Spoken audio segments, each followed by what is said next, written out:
अंतर्राष्ट्रीय महिला दिवस की हार्दिक शुभकामनाएं। कुछ महिलाएं ऐसी भी थीं जिनने अपने देश के लिए प्राण गंवा के अपने देश को स्वतंत्र किया।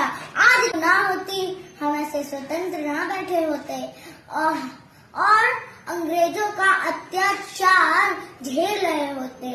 उन महिलाओं को मैं शत शत नमन करती हूँ जिनने अपने देश के लिए प्राण दे दिए। अंतर्राष्ट्रीय महिला दिवस की हार्दिक शुभकामनाएं। कुछ महिलाएं ऐसी भी थीं जिनने अपने देश के लिए प्राण गंवा के अपने देश को स्वतंत्र किया।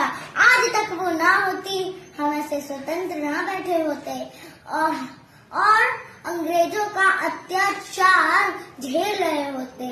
उन महिलाओं को मैं शत शत नमन करती हूँ जिनने अपने देश के लिए प्राण दे दिए। जय हिंद, जय भारत।